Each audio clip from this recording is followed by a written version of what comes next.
نہیں یہ آپ کو بعد میں جواب دیں گے انشاءاللہ. اور بھائی قیامت تک آپ جواب نہیں دے سکتے. کیوں حق نہیں مانتے بھائی آپ؟ حق سے کیا چڑھے؟ حق ہم تو کہتے ہیں کہ اس پر لعنت جو پاک بی بی کا دشمن ہے. میں تو کہتا ہوں، میں تو مولا علی کے دشمن پہ نہیں، وہ تو آپ لیکن دشمن کو نہیں مانتے نا. جو جس نے دشمنی کی ہے اس کو تو آپ رضی اللہ کہتے ہو. وہ تو ایک جو دشمن ہے میری بات نہیں، وہ جو اللہ کے علم کے مطابق جو دشمن نہیں مانتے ہیں یہ ابو بکر کو ظالم مانتے ہو؟ ابو بکر نے ظلم کیا بی بی پر، مانتے ہو؟ آپ سن لے، میری بھی سن لے. جو اللہ کے علم کے مطابق بی بی کا وہ حضرت علی کا دشمن ہے، اللہ کے علم کے مطابق وہ لانتی ہے. حسن حسین ابو بکر کیا ہے؟ ابو بکر نے اہل بیت علیہ السلام کا حق غصب کیا نہیں کیا؟ اہل بیت علیہ السلام کا اہل بیت علیہ السلام کا حق، اب میں تو کہہ رہا ہوں نا کہ جو ان کا حق غصب کرے گا وہ بھائی ابو بکر نے. اچھا یہ بات بتاؤ، بی بی سلام اللہ علیہ نے ابو بکر سے جو غضبناک ہو گئی ہیں، ابو بکر کی خدمت کی وجہ سے، ابو بکر کی ظلم کی وجہ سے غضبناک ہو گئی؟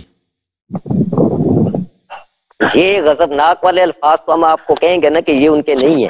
تو پھر ابو بکر تو پھر آپ ظالم کو ظالم نہیں مانتے نا. وہ جو آپ کی صحیح کتاب میں بالاجماع موجود ہے، جس کو بی بی خود اپنا ظالم سمجھتی ہے، اپنا حق کا غاصب سمجھتی ہیں، آپ اس کو نہیں مانتے غاصب. تو پھر یہ کہنے کا فائدہ ہی کیا ہے؟ جو اللہ کے علم میں ظالم ہے اللہ اس پر لعنت کرے. آپ نے حضرت عائشہ کو دی ہے؟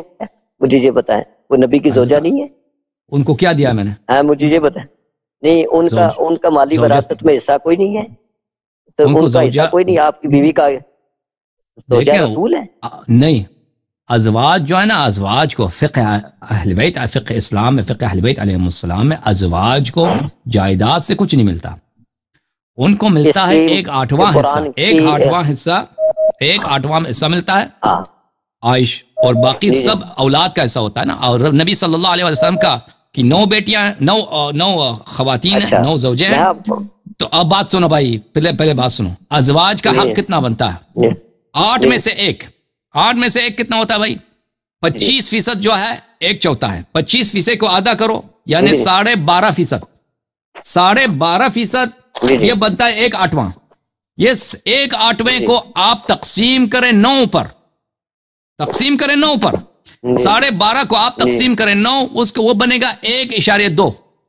یعنی عائشہ کا حق کتنا بنتا ہے میراث میں سے؟ 1.2 یا 1.3%. اس سے زیادہ نہیں بنتا عائشہ کا حق.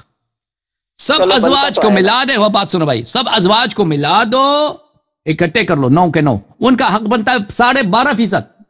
اور وہ بھی جائیداد سے نہیں ملے گا ان کو، یعنی گھر نہیں ملے گا، باغ نہیں ملے گا، زمین نہیں ملے گی.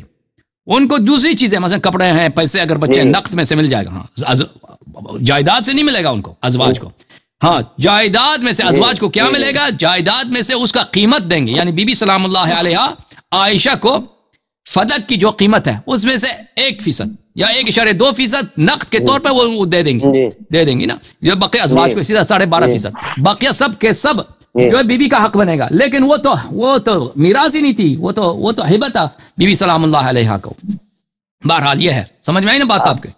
ازواج کا یہ حکم ہے. ازواج کا نبی صلی اللہ علیہ وسلم کا کوئی وارث نہیں ہے سوائے حضرت زہرا سلام اللہ علیہ، جن کا حق بنتا ہے 87%، 87.5. سب ازواج ملا کے 12.5%. مجھے یہ بتائیں کہ قرآن کی کس آیت سے میراث ثابت ہے نبی کی؟ مجھے بتائیں آپ. بھلے بسم اللہ الرحمن الرحیم. مجھے پیش یوصیکم اللہ فی اولادکم للذکر مثل حظ الانثیین. یوصیکم اللہ فی اولادکم للذکر، اللہ تعالیٰ آپ کو حکم دیتا ہے کہ اپنے اولاد کو ان کا میراث دے دو. نرینہ فرزند کو 2 گنا ملے گا دختر کے مقابلے میں. یہ سب اولاد کے لیے، اس میں کوئی استثناء نہیں ہے کہ نبی کی میراث نہیں ہوتی. ایک منٹ، یہ آیت جو آپ نے پڑھی ہے، اس سے پہلے جو آیتیں ہیں کہ 2 2 3 3 4 4 سے شادی کر لو آپ، یہ جو حکم جا رہا ہے یہ امت کو حکم ہے یا نبی کو حکم ہے؟ تو اس میں قیاس کیوں کرتے ہو؟ قیاس نہیں ہے. دیکھیں نبی صلی اللہ علیہ وسلم کے لیے حکم مخصوص ثابت ہے. دیکھو کہ وہ 4 سے زیادہ شادی کر سکتے ہیں. 4 سے زیادہ شادی کر سکتے ہیں، لیکن کیا نبی صلی اللہ علیہ وسلم کی میراث ہوتی ہے یا نہیں ہوتی؟ میراث ہوتی یا نہیں ہوتی؟ اگر ان کی میراث نہ ہوتی تو نبی صلی اللہ علیہ وسلم پہ واجب تھا کہ اپنے بیٹی کو بتا دیتے، کیونکہ قرآن کا حکم ہے وَمَا عَلَى الرَّسُولِ إِلَّا الْبَلَاغُ الْمُبِينُ، رسول صلی اللہ علیہ وسلم پہ بلاغ مبین واجب ہے۔ بلاغ مبین کس کو بولتے ہیں؟ واضح طور پہ حکم بیان کرنا، پیغام پہنچا، ہاں واضح طور پہ پیغام پہنچا دینا۔ اور پھر قرآن کا حکم ہے قُوْ أَنفُسَكُمْ، نہیں تم سن لو قُوْ أَنفُسَكُمْ وَأَهْلِيكُمْ نَارًا، بالکل اپنے کو اور اپنے اہل خانہ کو آتش جہنم سے بچاؤ، یہ قرآن کا حکم ہے، قرآن کا حکم ہے دونوں طرح، ٹھیک ہے نا؟ تو اگر ایسی کوئی روایت حکم ہوتا کہ بی بی سلام اللہ علیہ کو نہیں ملتا تو کیوں نبی صلی اللہ علیہ وسلم نے اپنی بیٹی کو نہیں بتایا؟ کیوں نہیں بتایا؟ یعنی انہوں نے رسالت میں خیانت کیا، غداری کی اللہ سے۔ اللہ نے واجب کیا کہ واضح طور پہ بتاؤ۔ ابو بکر کو میراث ملتا ہی نہیں ہے، اس کو بتا دے، بیٹی جس کو میراث ملتی ہے اس کو نہ بتائے، ٹھیک ہے نا؟ اور بیٹی بھی کون سی؟ سیدۃ نساء اہل الجنہ، سیدۃ نساء اہل الجنہ، اور اس کے لیے اس کو اللہ نے بھی حکم دیا کہ اپنے اہل خانہ کو جہنم سے بچا دو، اگر وہ غلط مطالبہ کرتی ہیں، حرام کھاتی ہیں، نستجیر باللہ، وہ جہنم جائیں گی، ٹھیک ہے نا؟ تو نبی پہ واجب ہے کہ ان کو جہنم جانے سے بچا دیں، وصیت کرنا ان پہ واجب ہے، کیوں نہیں بتایا ان کو؟ نہیں بتایا، ٹھیک ہے نا؟ تو ایک ایسا چیز ہے جو بالاجماع ہمیں پتہ ہے کہ نبی صلی اللہ علیہ وسلم 4 سے زیادہ شادی کر سکتے ہیں، یہ بالاجماع معلوم ہے، بالاجماع معلوم ہے۔ نبی صلی اللہ علیہ وآلہ وسلم کی میراث ہوتی ہے، یہ بالاجماع، خود ابو بکر نے اعتراف کیا ہے، میں نے وہ حدیث آپ کو دکھا دیا کہ ابو بکر نے خود تکذیب کی ہے حدیث کہ نبی صلی اللہ علیہ وسلم کی میراث ہوتی ہے۔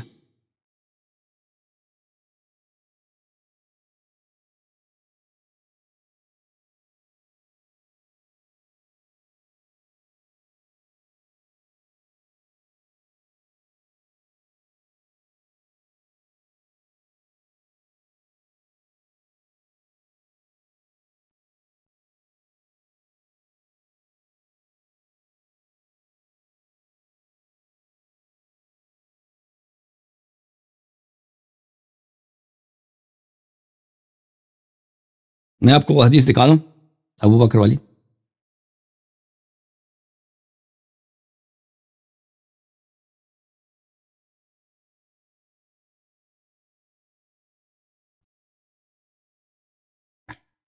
یہ کتاب ہے مسند احمد بن حنبل، چاپ مؤسسۃ الرسالہ، جز نمبر 1، صفحہ سنہ 2001 میں چھپی ہے، یہاں پہ صفحہ نمبر 191، حدیث نمبر 14۔ ابو طفیل روایت کرتے ہیں کہ لما قبض رسول اللہ صلی اللہ علیہ وآلہ وسلم، جب رسول پاک صلی اللہ علیہ وسلم کی وفات ہو گئی ہے، ارسلت فاطمہ الی ابی بکر، حضرت زہرا سلام اللہ علیہا نے ابو بکر کو پیغام بھیجا، انت ورثت رسول اللہ صلی اللہ علیہ وآلہ ام اہلہ، کیا تجھے میراث ملتی ہے پیغمبر سے یا اہل بیت کو ارث ملتی ہے؟ تجھے ارث ملتا ہے پیغمبر سے صلی اللہ علیہ وآلہ وسلم سے یا ان کے اہل کو؟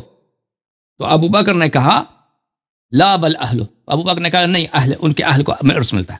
تو خود ابو بکر نے جھٹلا دیا، اس نے خود اعتراف کیا۔ پھر میں آپ کی خدمت میں عرض کروں،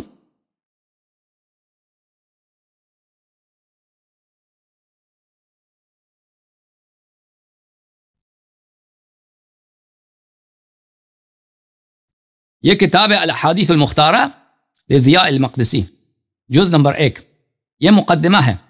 ایک منٹ میں مقدمہ دکھا دوں مصنف کا، یہ مقدمہ ہے مصنف کا۔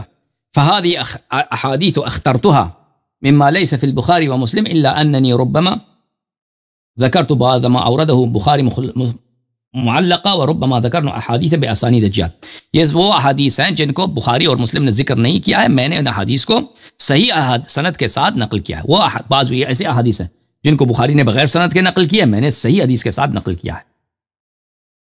تو یہ احادیث مختارہ جو ہیں، اس کی سب روایات اس نے ذمہ لیا کہ احادیث صحیح ہیں۔ اچھا، یہ کتاب اس احادیث میں روایت عبد الرحمن بن عوف ابو بکر سے ہے، یہ حدیث کافی طویل ہے، صفحہ نمبر 90 میں کہتے ہیں وَأَمَّا الثَّلَاث، مجھے ابو بکر اپنے مرتے وقت کہتا ہے کاش میں 3 چیز میں نے رسول پاک صلی اللہ علیہ وآلہ وسلم سے پوچھا ہوتا، اس میں سے ایک یہ وَدِدْتُ أَنِّي سَأَلْتُ عَنِ الْعَمَّ وَبِنْتِ الْأَخْ فَإِنَّ فِي نَفْسِي فِيهِمَا حَاجَةٌ، کاش میں نے پیغمبر صلی اللہ علیہ وآلہ وسلم سے پھوپھی اور بتیجے کے میراث کے متعلق پوچھا ہوتا، کیونکہ مجھے اس کی خود شدید ضرورت ہے کہ پھوپھی جو ہوتا ہے نا انسان کے والد کی بہن، اور بتیجا بھتیجی بنت الاخ، بھتیجی، پھوپھی اور بھتیجی، ان کی میراث کیا ہوتی ہے؟ مجھے اس کا حکم میں نے پیغمبر سے نہیں پوچھا تھا صلی اللہ علیہ وسلم، مجھے اس کی شدید ضرورت ہے۔ تو کہنے کا مقصد یہ ہے کہ ابو بکر جس چیز کے حکم کو وہ نہیں جانتا، اس کو خود ضرورت ہے، پیغمبر صلی اللہ علیہ وسلم سے اس نے نہیں سیکھا، اور جو حضرت زہرا سلام اللہ علیہ کا جو ہے وہ صرف، اور یہ حکم صرف مخصوص انہی کے لیے ہے کیونکہ نبی کی وہی صرف بیٹیاں، وہ اس نے سیکھ لیا اس سے پیغمبر صلی اللہ علیہ وسلم سے۔ جو میراث کے مسائل کا جاہل ہے وہ میراث کے مسائل کو جانتا ہے، جو خود کہتا ہے میں میراث کے مسائل کو نہیں جانتا، وہ میراث کے متعلق حدیث نقل کرتا ہے، ٹھیک ہے نا، انما معاشر میں لا نورث ما ترکنا صدقہ۔ اور جو اہل بیت علیہم الصلوۃ والسلام، جن کے اتباع رسول اللہ صلی اللہ علیہ وسلم نے ان کے اتباع کا حکم دیا ہے، ان کو پیغمبر نے نہیں بتایا، اور وہ حکم بھی انہی اہل بیت علیہم الصلوۃ والسلام کے لیے مخصوص ہے کہ کون کو میراث نہیں ملتی، دوسروں کو تو میراث ویسے ملنی بھی نہیں ہے۔ تو یہ تو پیغمبر صلی اللہ علیہ وسلم کے ساتھ کے پیتان ہے۔ اچھا، بسم اللہ، سلام علیکم، بات کریں بھائی انڈیا والے۔